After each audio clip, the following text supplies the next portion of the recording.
आपने अभी ऑलरेडी ये सब जाना कि हार्ट अटैक्स के इंस्टेंसेस क्यों बढ़ रहे हैं और उसके कारण क्या है कि गर्मी में हम बढ़ रहे हैं। तो नंबर वन जो बहुत इंपॉर्टेंट है कि हमारा एक नेचुरल बॉडी का तरीका होता है स्वेटिंग, जिससे कि बॉडी अपने को ठंडा रखती है।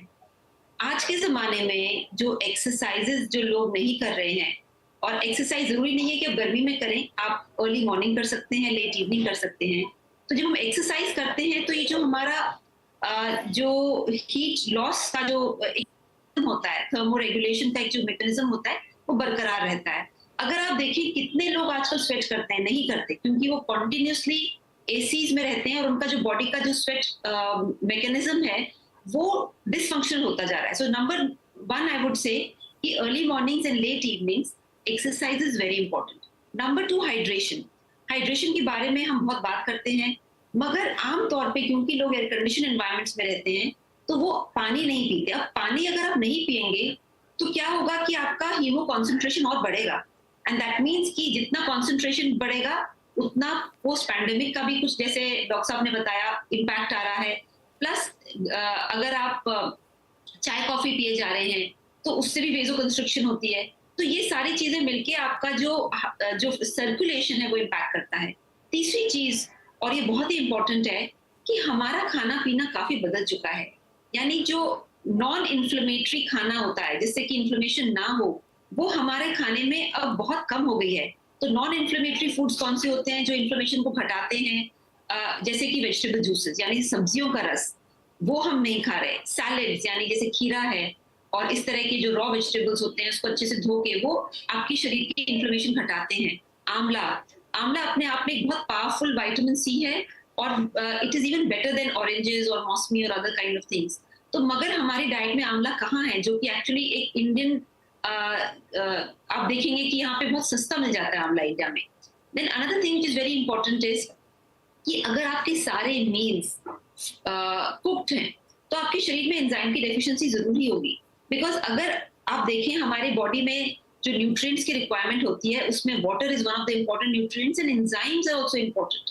और अगर आपके इंटेस्टाइन में आप सिर्फ पके हुआ खाना खा रहे हैं, चावल है, रोटी है, मोमोज हैं, ये जितना ही पका हुआ खाना खाएंगे आपकी बॉडी में एंजाइम्स नहीं होंगे। So that is why in Indian tradition chutney और इस तरह की जो पत्तेदार चीजें या सैलेड्स वगैरह ये जो थे वो एक नेचुरल पार्ट डाइट का होता था। गर्मियों में लोग ककड़ी खाते थे, खीरा खाते थे, तो ये सारी चीजें हमारी ट्रेडिशन का पार्ट था। एक और चीज जो बहुत इंपॉर्टेंट है कि लोग गर्मियों में बहुत टाइट कपड़े पहनते हैं। अगर आप देखिए जो करंट फैशन ट्रेंड्स, बहुत टाइट कपड़े पहनने का फैशन ट्रेंड होता है, चाहे वो गर्मियां हैं चाहे वो सर्दियां हैं। ना सर्दियों में तो इट्स ओके, बट गर्मियों में आपकी जो सर्कुलेशन है, अगर आप देखिए कि अंडर आर्म्स या जो हमारे होते हैं डिफरेंट एरियाज होते हैं जहां से हीट एनवायरनमेंट में फेंकी जाती है, the body throws heat out. आप अगर कपड़े पहनेंगे द बॉडीज मैकेनिज्म फेल। तो tight jeans, tight T shirts, tight कपड़े पहनने से जो एक सर्कुलेशन होता है वो नहीं बनता। If you see traditional Indian dresses were very flowy, very they added to the fact कि you could breathe easily, cotton। आजकल लोग सिंथेटिक्स बहुत पहनते हैं, तो ये सिंथेटिक कपड़ा पहनना अपने आप में is inviting trouble. Skin problems होती हैं इनसे, सर्कुलेशन खराब हो जाता है। So I think even what you wear counts, what you eat counts, and most importantly अगर आप देखें कि जो हमारा एक चीज होता था शीतली प्राणायाम। Now it sounds very esoteric कि शीतली प्राणायाम क्या है? It is cooling प्राणायाम, क्योंकि आयुर्वेद में लिखा हुआ है कि जिस तरह से आप ब्रीथ करते हैं you can raise your body temperature और लोअर योर बॉडी टेम्परेचर। ठीक है, ठीक है, हम ये इस पे आएंगे शिखा जी फिर से आपके पास, तो आप इसको थोड़ा डिटेल कर दीजिए जो आप बताने जा रही थी शीतली के बारे में। डॉक्टर वनिता, जब हम हार्ट अटैक की बात करते हैं तो लगता है कि जैसे एक एक्सट्रीम इवेंट की बात करें, लेकिन अगर गर्मी में हम सावधान नहीं हैं तो ज़रूरी नहीं कि हार्ट अटैक ही हो, उसके पहले भी कुछ प्रॉब्लम्स हो सकती है, खास करके उन लोगों को जो ज़्यादा प्रोन है या जिनको हार्ट की तकलीफ़ है। तो इसको थोड़ा आप एक्सप्लेन